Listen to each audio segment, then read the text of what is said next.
History tells us the War of the Lions was a simple, brutal conflict. You had two noble houses, the White Lion of Duke Larg and the Black Lion of Duke Goltanna, tearing the kingdom of Ivalice apart for the throne. And in the end, a man named Delita rose from the ashes of that civil war to become the hero king who would unify the land. That's the story we all know, but it's a lie. The entire war for the crown was just a stage play, a grand, bloody distraction, because working in the shadows, a far more ancient and sinister conflict was unfolding. A war for the very soul of Ivalice. The nobles and their armies? Well, they were just pawns. Their ambitions and grievances, the strings on a marionette. Today, we're not talking about the soldiers on the field. We're exposing the puppet masters, the characters who really pulled the strings and manipulated the whole War of the Lions for their own terrifying gains.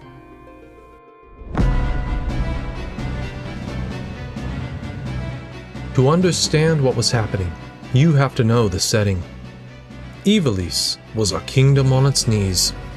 It was exhausted and broke after the 50 Years' War with its neighbor Ordalia. Unpaid soldiers returned home and turned to banditry just to survive. The common folk starved while the nobility lived in luxury. It was a powder keg waiting for a spark, and that spark came with the sudden death of King Amdalia. His heir was just a baby, too young to rule, which created a massive power vacuum. Two men stepped up to claim the regency: Prince Larg, the queen's brother, and Duke Goltanna, the late king's cousin. They became the faces of the conflict, the White and Black Lions. Their fight was born from pride, ambition, and a genuine belief that they had the right to rule. They gathered their armies, rallied their supporters, and prepared to drench the countryside in blood. But here's the thing. Their focus was entirely on each other, so wrapped up in their dynastic squabble, so blinded by the prize of the throne, they never noticed the other players moving pieces across the board. They thought they were the masters of their own destiny, but they were actually the first and most important puppets. Their war provided perfect cover for a deeper conspiracy. While they fought for control of Ivalice, other forces were working to control its faith, its history, and its very reality.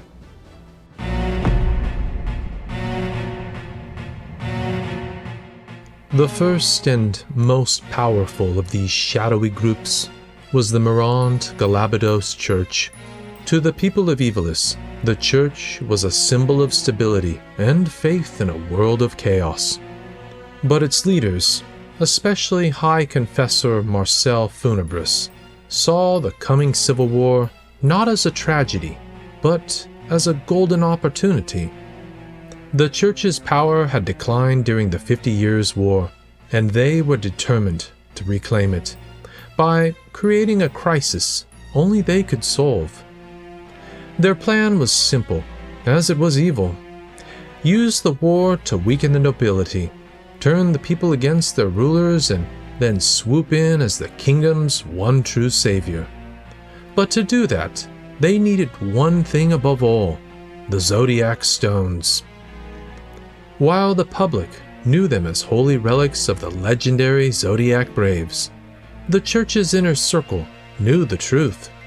They weren't sacred artifacts. They were keys, conduits for summoning terrifying demonic entities known as the Lucavi. Beneath the church's comforting facade was a foundation built on lies. Their entire mythology was a cover story. Their messiah, Saint Ajora, wasn't a savior. He was the human host for the ultimate Lucavi, Ultima. The church's true goal wasn't salvation, it was resurrection. They wanted to finish what Ajora started, bring their dark god back into the world and rule in its name. Every move the church made was designed to acquire the Zodiac Stones. They faked the kidnapping of Princess Aurelia, not to protect her, but to use her as a pawn and escalate tensions between Larg and Goltanna. They embedded Templar Knights into both factions, feeding them false intelligence and guiding their actions to prolong the war. While the Lions fought in the open, the church gathered power in the dark, collecting the stones one by one, waiting for the moment they could reveal their monstrous messiah.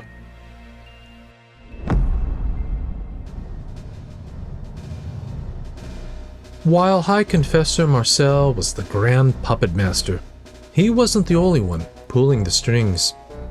Inside the courts of the Black and White Lions, ambitious men saw the war as a ladder they could climb. The most notorious was Dycedarg Beoulve, Ramza's eldest brother and Prince Larg's top advisor. Dycedarg posed as a loyal servant of the White Lion, but his only true loyalty was to himself. He poisoned his own father to seize control of House Beoulve and plotted to let Larg and Goltanna destroy each other so he could claim the throne. Over on the other side, Goltanna was surrounded by similar self-serving men. His top advisors paid lip service to the Black Lion's cause, but in truth, they were just chasing their own agendas, scheming for wealth, power, and revenge. But all of these noble schemers shared the same fatal flaw as their masters. They were playing chess while a far more dangerous game was happening on a different board. Dycedarg's lust for power made him the perfect target for a Lucavi. He thought he was the one pulling the strings, but in his desperate quest for a crown, he accepted the power of a Zodiac Stone and became a host for the demon Adramelech. He gained incredible strength, but he wasn't in control. His ambitions were swallowed by a demonic will. In the end, Dycedarg was just another pawn in the church's apocalyptic plan, a would-be king who lost everything to the darkness he thought he could command.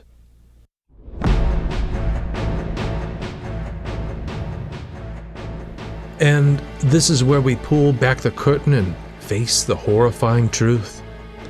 The War of the Lions was never about Larg and Goltanna. It was a ritual, a harvest of blood and chaos designed to summon the Lucavi. These demons, ancient, sealed horrors, required powerful, desperate hosts to manifest. The war provided them in abundance.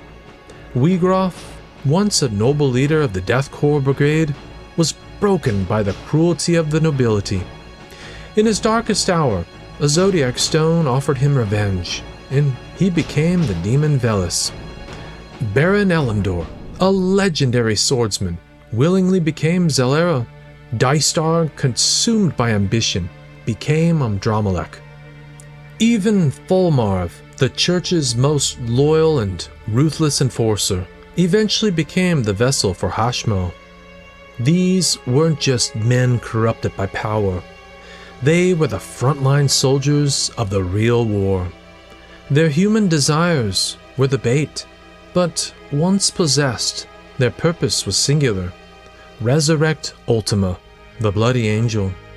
From the shadows, they manipulated battles, assassinated key figures, and guided the war, all to gather the remaining Zodiac Stones and complete the ritual. Ramza Beoulve, alone among them, saw the truth. While the world called him a heretic for defying the church and the nobility, he was fighting the only war that mattered, not against the lions, but against the demons pulling their strings. The War of the Lions was a tangled web of lies and deception. The nobles wanted a crown. The church wanted a god. The Lucavi wanted the world's end. But there was one more player, a wild card, who saw the entire board and played a game all his own. Before we get to him, I want to know what you think. Who was the most effective manipulator in Ivalice? Let me know in the comments below.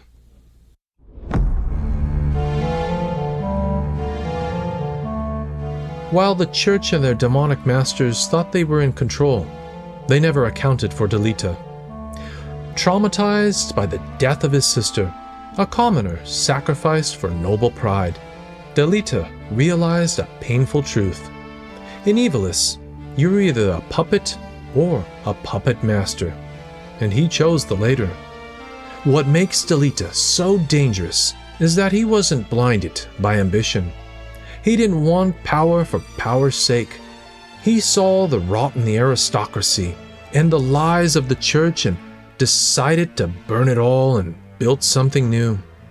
He became the ultimate opportunist, a master manipulator who played every side to win. He aligned himself with the church, pretending to serve, but only to use their resources for his own plans. He rescued Princess Ivalice, earned her trust, her love, and used her claim to legitimize his future rule. He even fed intelligence to Ramza, helping his old friend fight the real enemy, because the chaos Ramza caused served Delita's endgame. He let the nobles tear each other apart, let the church expose its own corruption, let Ramza destroy the Lucavi, and when the dust settled, when the demons were gone and the nobility lay in ruins, who was left standing? Delita Heiral, a common-born boy who, through willpower and ruthless cunning, overplayed every single person. He took the crown the nobles died for. He claimed the adoration the church craved, and he built the peaceful kingdom Ramza only dreamed of. But he did it all with betrayal, blood, and manipulation. In the end, the history books, rewritten by the church and sanctioned by King Delita, tell a simple story. A war between two lions, a hero king who united the land. But the Durai papers, unearthed by the scholar Araslam, tell the real story. A kingdom used as a sacrificial altar by a doomsday cult. Nobles whose pride made them easy pawns for ancient demons. And two young men who saw the truth. Ramza Beoulve, who rejected the game entirely and saved the world in secret, only to be branded a heretic and erased from history. And Delita Heiral, who mastered the game, manipulated both puppets and puppet masters, and got everything he wanted, but lost his soul to do it. The final, haunting question Delita asks, alone surrounded by the ruins of everything he built. Ramza, what did you get? Tells you everything. One man got the kingdom, the other, perhaps, found freedom. But the War of the Lions was never what it seemed. It was a shadow play, and its true directors were never meant to be seen.